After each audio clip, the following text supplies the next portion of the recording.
interessante porque era um período muito próximo da Constituição de 1988, em que todo o estatuto jurídico em favor dos direitos dos povos indígenas, dos índios individualmente, havia sido finalmente estabelecido pela Constituição, mas o exercício desses direitos ainda era uma novidade por parte das populações indígenas, que não sabiam ainda qual era o papel do Ministério Público, como o Ministério Público podia auxiliá-los, e ainda não conhecia a Sexta Câmara. Então, desde as primeiras composições, nós tínhamos essa tarefa de tornar o papel do Ministério Público conhecido pelas próprias comunidades indígenas, não é? Que são muitas, espalhadas pelo território brasileiro, com graus diferentes de contato com a população envolvente, com graus distintos de dispersão pelo território, né? E aquela realidade pós-Constituição de 88 foi muito difícil para as populações indígenas, porque muitas delas tinham a sua identidade étnica negada pela FUNAI. Algumas, como o povo tupinambá, tinha uma certidão de extinção dessa etnia no Brasil, emitida pela própria FUNAI. Outros povos, como os Chucuru de Pernambuco, haviam sofrido um contato tão violento e uma dispersão tão profunda que tinham perdido o vínculo com a sua terra. E nós tínhamos, por outro lado, povos indígenas não contactados. Então, a situação da defesa dos direitos dos povos indígenas, dos índios, era muito distinta em todo o país. E a Sexta Câmara, então, pelo seu colegiado, precisou organizar até o próprio modo de atuação. E me lembro que naquela ocasião nós achávamos que era importante a gente ter pelo menos 3 grandes eixos de atuação da Sexta Câmara. Um era o de valorização da dignidade da pessoa humana, não sendo índio ou não índio, não é? Valorizar a dignidade do índio como um ser humano dotado de direitos plenos, em igualdade de condição com todos os outros habitantes do território brasileiro. O segundo eixo era o eixo da auto-organização.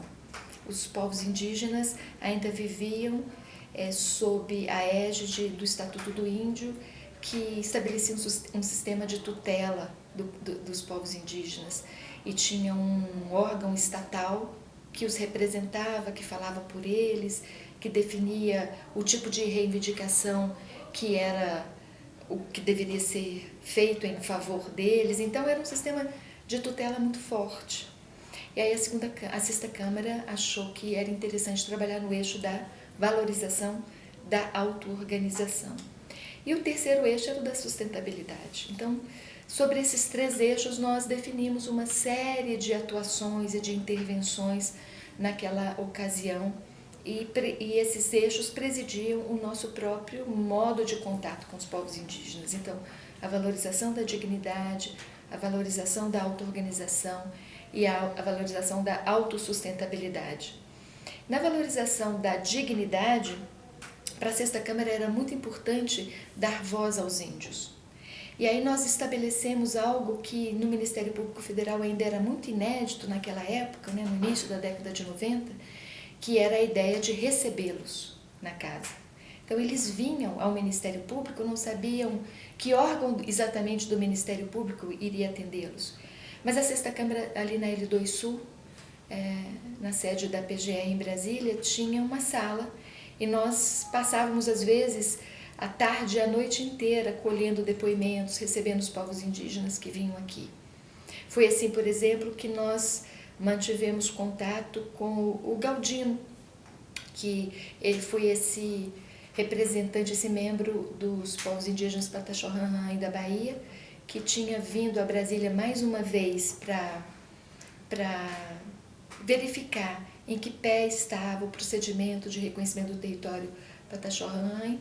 Esteve na Sexta Câmara, falou conosco até a tarde da noite, dali saiu, e naquela mesma noite ele acabou falecendo queimado tristemente, num episódio que marca a história de Brasília, né? Não só desse povo, mas marca tristemente a história de Brasília pelo modo como ele foi assassinado, queimado vivo num ponto de ônibus da W3 Sul, em pleno centro da cidade, né?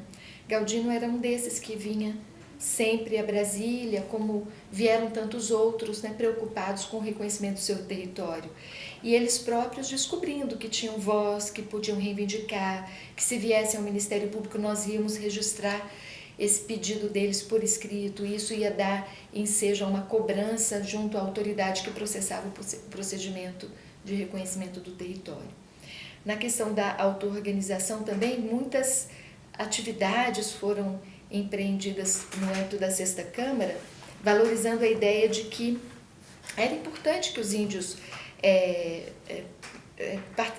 percebessem, valorizassem o movimento de retomada do seu próprio território. Não é? Isso era uma pretensão longamente nutrida, mas também que tinha uma forte resistência de proprietários de terras, de titulares de bens minerais, né, que se opunham fortemente ao retorno dos índios a terras férteis, a terras valiosas, e os índios perceberam que esse direito era assegurado na Constituição. E aí a Sexta Câmara desenvolve toda uma linha de trabalho valorizando essa questão da definição jurídica do espaço territorial dos índios. E um outro eixo também muito forte naquela ocasião era a defesa da autossustentabilidade. Né? Qual era a renda do povo indígena? Como eles poderiam se organizar dentro do seu território? Em que medida os elementos da sua própria cultura estavam sendo e podiam ser resgatados, não é? e operar em favor de um modo de ser próprio dessas comunidades indígenas dentro desse território. Então, todo esse trabalho foi um trabalho que iniciamos tão logo a Sexta Câmara foi instaurada, e foi muito interessante participar desse processo durante, acho que 5 mandatos consecutivos, cerca de 10 anos ali na labuta diária. Nessa fase inicial dos trabalhos da Câmara, ainda na década de 90, o nosso papel era de cobrança, era muito mais um papel mais ativo, não é? De cobrança e de reivindicação, de que os índios fossem ouvidos, não é? Valorizando sempre a dignidade pessoal deles e individualmente do povo em si, um trabalho de cobrança para que cessasse o regime de tutela fortemente estabelecido até então, para que eles passassem a se autorrepresentar sempre que quisessem. Então é uma mudança de paradigmas, uma mudança de modo de atuação em favor deles, né? Em que eles mesmos são muito valorizados para que passem a compreender que têm a possibilidade de exercer os seus próprios direitos. E a Câmara atuou muito para fortalecer essa identidade indígena e a dignidade indígena.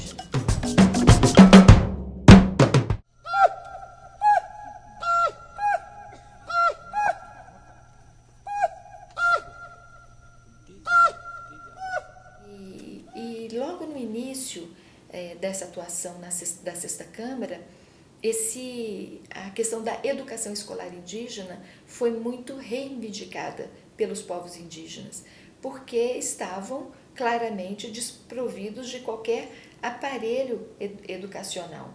As escolas rurais, elas atingiam áreas rurais para não índios. Havia, como ainda há, pouquíssimas escolas rurais instaladas dentro de terras indígenas, né? E nessa ocasião a Sexta Câmara trabalhou muito fortemente junto ao Ministério da Educação para definir um currículo escolar indígena que valorizasse claramente elementos da cultura indígena. Defendeu também com muita clareza que houvessem professores índios trabalhando em escolas indígenas ou em escolas que atendessem crianças indígenas, né?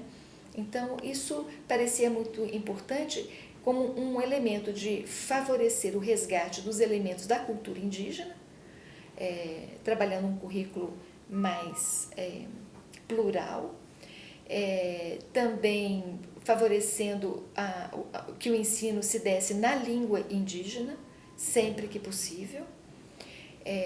E também trabalhamos para que escolas indígenas fossem construídas. E me lembro bem de um projeto que parece muito interessante, que nós percebemos na época, que era utilizar a contrapartida social que todo empréstimo internacional exige do Brasil, no sentido de que essa contrapartida se desse na forma de construção de escolas indígenas. O governo brasileiro, na ocasião, estava preocupado com essa questão de que as novas escolas fossem construídas em locais onde houvesse um grande número de crianças desassistidas, porque tanto a ONU quanto o governo brasileiro estava, como ainda está, empenhado em que toda criança estivesse na escola, 100% das crianças estivessem escolarizadas, o que incluiria, obviamente, as crianças indígenas também, sobretudo dessas comunidades que tinham essa pretensão.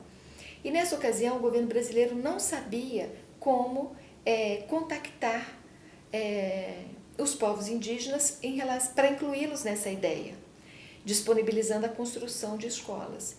E aí a Sexta Câmara atuou em favor desta intermediação, seja facilitando o modo como essas audiências públicas para que os índios definissem se queriam uma escola no seu território fosse feita, seja para consultá-los sobre como deveria ser o projeto arquitetônico de uma escola indígena, qual material que devia ser usado, se devia ser um material da região, ou se poderia ser um material industrializado, por exemplo, e também para definir qual era a característica dessa escola, se era para educação básica, se era para educação fundamental, qual era a prioridade das comunidades indígenas, né?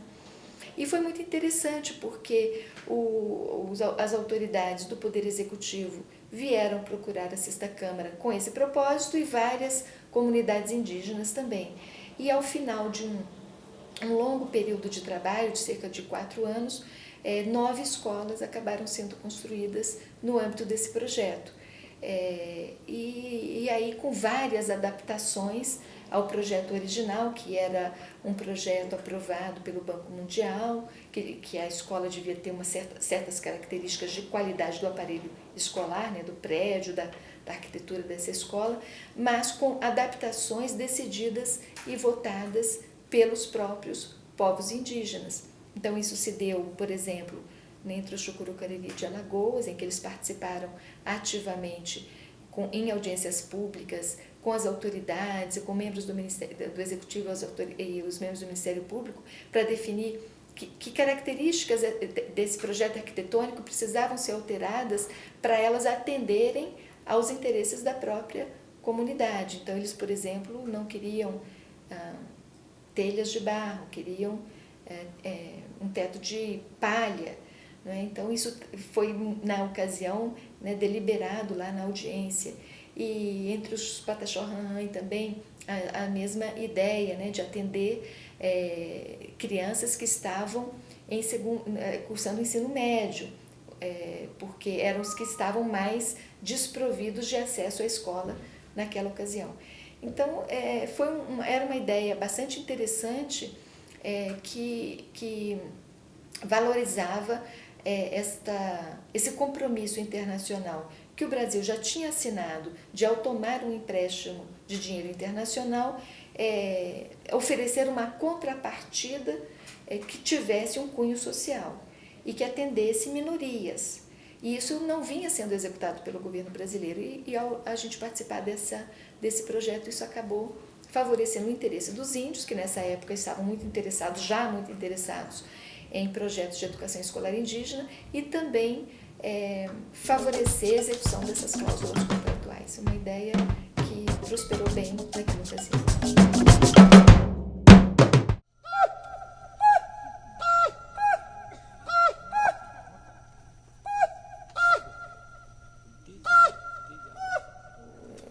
Já agora, depois de 2010, quando eu passei a trabalhar na coordenação da segunda Câmara, que é a Câmara Criminal do Ministério Público Federal, nós propusemos uma parceria de atuação com a sexta Câmara, na expectativa de mapear com mais clareza como se dá a violência contra os povos indígenas no Brasil.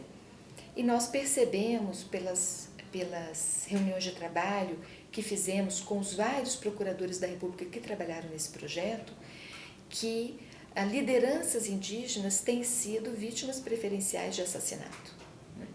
E, no entanto, o sistema judicial brasileiro não registra o andamento desses casos, dessas investigações e dessas ações penais com clareza, de modo a que, uma vez iniciado o inquérito em que um índio é vítima de violência, seja assassinato, seja lesão corporal, nós possamos acompanhar a tramitação desses casos nas diversas instâncias da justiça brasileira. E aí esse projeto era uma expectativa de fazer a identificação desses casos, acompanhar o ritmo das investigações e o ritmo das condenações. É uma experiência que foi iniciada, acho que em 2011, e que precisa ainda de muito trabalho, porque ela não está finalizada. Nós ainda temos uma dívida de transparência com relação a esse assunto. Nós não temos hoje com clareza, nós do Ministério Público Federal, ainda não temos isso claramente identificado. Quantas são as vítimas de violência a cada ano, quem são os executores e os mandantes dessa violência, como ela se processa e qual é o resultado no sentido de punição desses agressores.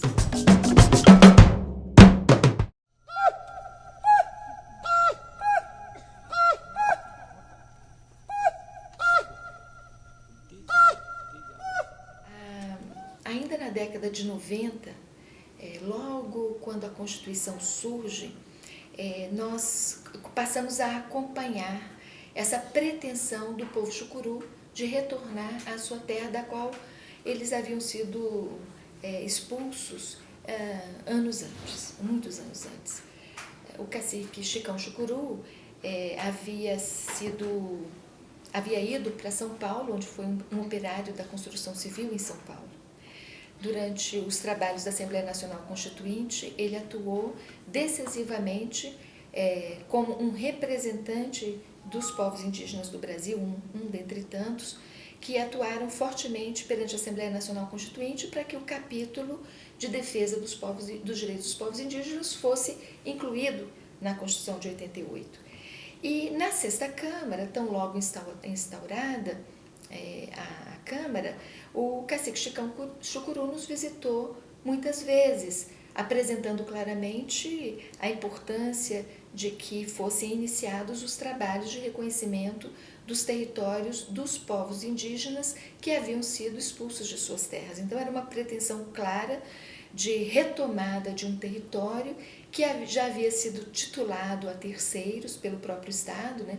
Muitas vezes, em alguns casos, as terras foram vendidas, em outros casos pelo Estado, em outros casos elas foram doadas. O fato é que já havia sobre esse território uma titulação. E um dos primeiros casos de retomada e de retorno ao território era o caso do povo chucuru, exatamente por conta da liderança do cacique Chicão Chucuru. Logo no início nós percebemos na sexta Câmara que aquilo que era uma realidade nos anos 90, uma realidade muito forte no Brasil ainda, nos anos 80, nos anos 90, que era a violência rural, ela também se manifestaria agora muito fortemente contra os índios que pretendessem a retomada de suas terras. E isso estava acontecendo já com o assassinato do advogado da FUNAI, com o assassinato do cacique Chicão Chucuru, e viria logo em seguida acontecer também com os Pataxó Rãrãe. Na sexta Câmara, nós recebemos os índios que vinham prestar o seu depoimento acerca de como tinha se dado o assassinato do cacique Chicão. E ali nós recebemos também várias lideranças chucuru, eram 9 aldeias, cada aldeia tinha seu cacique, tinha o cacique geral, que era o Chicão, que havia sido assassinado, e todos eles vinham nos contar como é que a violência estava se expressando mais abertamente ou mais dissimuladamente, como é que as terras dos índios estavam sendo arrendadas, como é que o território estava sendo invadido, qual era a pressão que eles sofriam ali dos habitantes do município muito próximo. E todos esses relatos nós registrávamos e íamos montando esse dossiê e dávamos conhecimento disso às autoridades. Aí, logo a seguir, o cacique que assume, ainda interinamente, a liderança dos povos chucuru também é assassinado.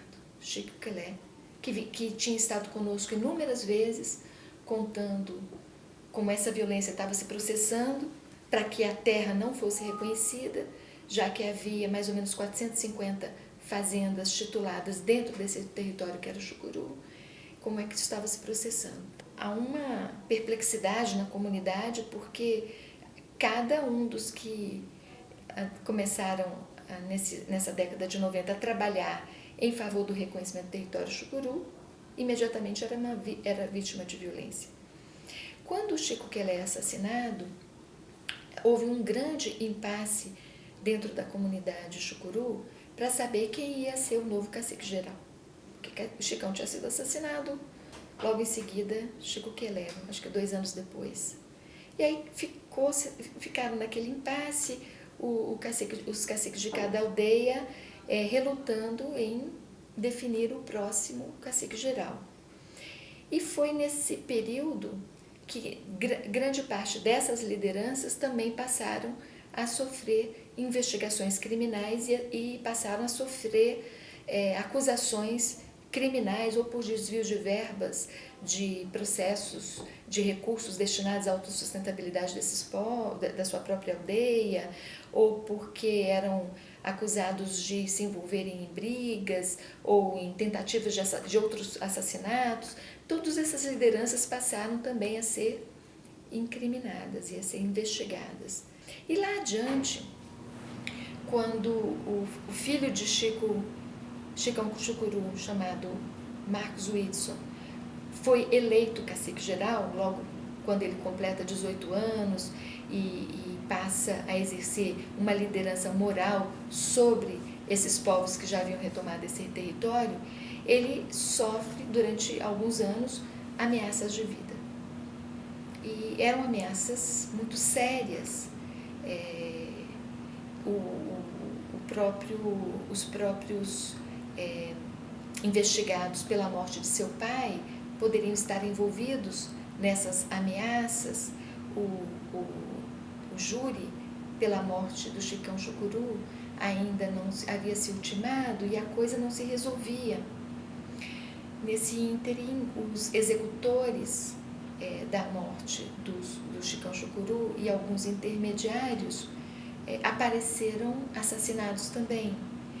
E um grande intermediário apontado pela Polícia Federal do assassinato de Chicão morre na cela da Polícia Federal num domingo à tarde, supostamente cometeu suicídio, mas havia muitas evidências de que poderia também ter sido um assassinato numa cela da própria Polícia Federal às vésperas do seu depoimento no júri. Então, todo esse ambiente de muita violência nos levou uma série de defensores dos povos indígenas a requererem à Comissão Interamericana de Direitos Humanos que Marcos Whitson fosse protegido pelo governo brasileiro. E essa ordem foi expedida, chegou ao governo, ao Ministério da Justiça, e que passou a ter a obrigação de proteger a vida de Marcos Whitson.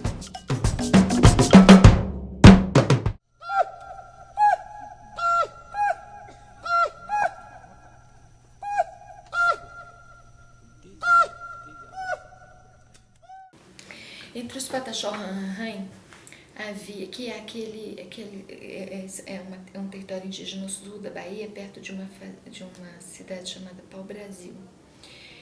E essa cidade, ela se situa justamente na região cacaueira. Então era uma região que antes daquele problema da vassoura de bruxa foi grande produtora de cacau. Mas entrou em um certo declínio quando essa praga destruiu as plantações. E ali havia, logo depois da Constituição de 88, a expectativa dos Pataxó-Rarrain de retornarem para esse território. Ocorre que a situação, do ponto de vista jurídico, era e ainda é bastante complexa, porque, em parte, o Estado havia, numa certa ocasião, reconhecido que esse território era indígena, tanto que o Exército havia colocado marcos identificando os limites dessa terra indígena, marcos físicos e sinais muito claros, como postes de cimento com o brasão da República e um documento lacrado interno indicando o que aquele sinal físico queria dizer, como em uma certa ocasião, terras dentro desse território reivindicado pelos índios haviam sido tituladas em favor de fazendeiros produtores de cacau. Então é uma região de conflito muito intenso, porque ali as terras são muito valiosas, né, porque são muito férteis e muito produtivas.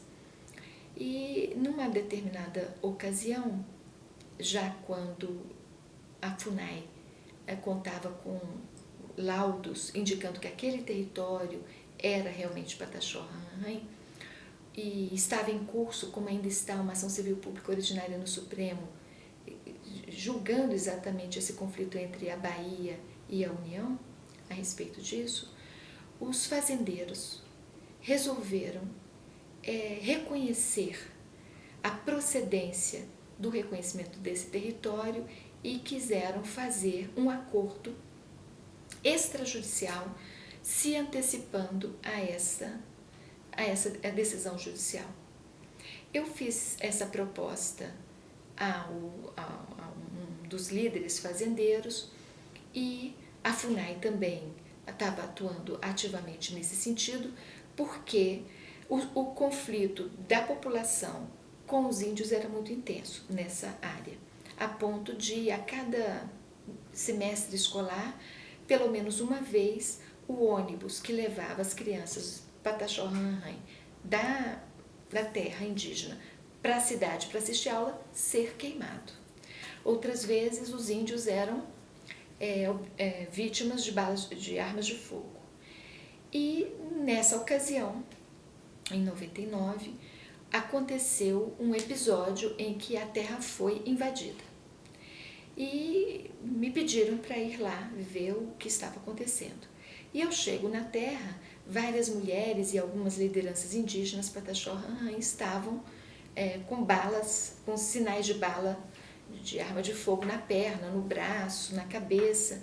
O conflito tinha sido intenso, haviam colocado fogo em parte da terra, da plantação, e a cidade estava absolutamente ocupada por soldados da PM da Bahia, munidos de fuzil, com aquela faca na ponta e andando jovens rapazes da PM, andando pela cidade inteira, e a cidade absolutamente militarizada. E nós passamos então a entender que se esse acordo para que a indenização que ia ser paga por benfeitorias ou tecidos de boa-fé, que ia ser paga pela FUNAI, se ultimasse, muito dessa violência cessaria imediatamente. E fizemos uma primeira reunião nesse ambiente, os índios lá com sinais de bala no corpo. Eu estive dentro da terra indígena e eu vi essa devastação que tinha ocorrido na noite anterior, a cidade ocupada pela PM altamente militarizada e uma expectativa de acordo no ar. Então foi feita uma reunião, uma audiência na Câmara de Vereadores dessa pequena cidade, da qual participaram os representantes da Federação da Agricultura no Estado, os fazendeiros que estavam interessados no acordo, as lideranças indígenas, o presidente da FUNAI e nós pela Sexta Câmara. E ali, ao cabo de várias e várias horas de negociação, chegou-se à ideia de que o acordo era possível, que ia ser feito o pagamento dessa indenização. E ficaram de definir a ordem em que esse pagamento ia ser feito. Havia tantos milhões de reais na FUNAI e que precisava desembolsar esses pagamentos numa certa ordem que precisava ser acertado entre os acordantes. E nós, então, conseguimos, a uma certa altura, definir essa ordem de pagamento. E saímos da Câmara de Vereadores, depois de um dia, mais de 8 horas de conversa e de negociação, com o rascunho, com esse acordo, na verdade, já firmado e assinado pelos membros da FUNAI e pelos fazendeiros e pelos indígenas. Isso ia liberar grande parte desse território Pataxó-Rãnhã. A uma certa altura, estávamos muito satisfeitos com isso e resolvemos, a cidade de Pau-Brasil não tinha hotel que pudesse nos abrigar e nós não tínhamos a expectativa de que isso tudo demorasse tanto, resolvemos ir para a cidade vizinha, onde havia lá um hotel. E a Polícia Rodoviária Federal ficou de nos levar, a mim, ao presidente da FUNAI e a alguns outros participantes desse projeto, desse trabalho. Quando nós estávamos mais ou menos a uns 40 minutos já na estrada, o nosso carro foi abalroado por um outro veículo que nós não sabíamos o que era, se era amigo ou não era, estava absolutamente escuro. E vários carros param ao lado e um bem na nossa frente, impedindo que o carro da Polícia Rodoviária Federal prosseguisse. E os guardas, os policiais rodoviários ficaram muito impressionados porque parecia e podia ser uma emboscada. A gente podia ter sido vitimado ali de algum tiro, né? O fato é que nos fizeram retornar à cidade porque o acordo ia ser desfeito. Aquele acordo que acabava de ser costurado, nós tínhamos deixado ali por volta de umas 11 da noite a cidade, isso devia ser mais ou menos meia-noite, o acordo que acabava de ser costurado ia ser desfeito. E nós voltamos à cidade, fomos à casa de um representante da Federação da Agricultura e um a um os fazendeiros que havia assinado o acordo vieram fazer um distrato para não participar daquele acordo extrajudicial. E ali, entre perplexos e ainda sem entender exatamente o que tinha se passado nessa meia hora, 40 minutos, nós vimos um a um deles revogando esse acordo. Menos um, que era um grande fazendeiro, ele havia sido um grande produtor de cacau, um homem que havia prosperado nessa indústria, e ele havia se casado há não muito tempo, estava desejoso de sair daquela região e mudar para São Paulo, e ele pretendia receber a sua indenização. E aí nós voltamos, isso acabou tomando da gente a noite toda. Quando chegamos, acho que em Itabuna, para dormir, já era de manhã, com esse trato e o distrato na mão, menos o desse fazendeiro, que era na verdade o dono da maior fazenda da região.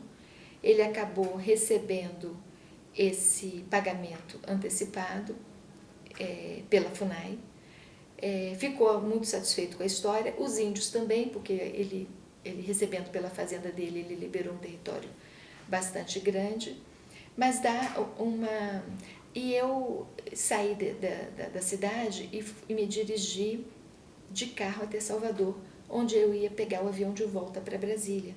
E nesse percurso inteiro eu fui monitorada pelas autoridades do governo do estado, que indicavam o tempo todo uma preocupação sobre o meu bem-estar. E me levaram, inclusive, até dentro do avião de carreira, que eu fui pegar na ocasião. E quando eu já estava dentro do avião, eles telefonaram mais uma vez para me certificar de que eu estaria fora do estado em poucos minutos. Que era uma forma de garantir que o distrato ia ser realmente efetivado, e que eu não atuaria em favor de um trato que favorecia a regularização da terra indígena num prazo menor do que o prazo judicial que a coisa vinha se desenvolvendo há muitos anos, como até hoje essa ação judicial me parece não estar julgada.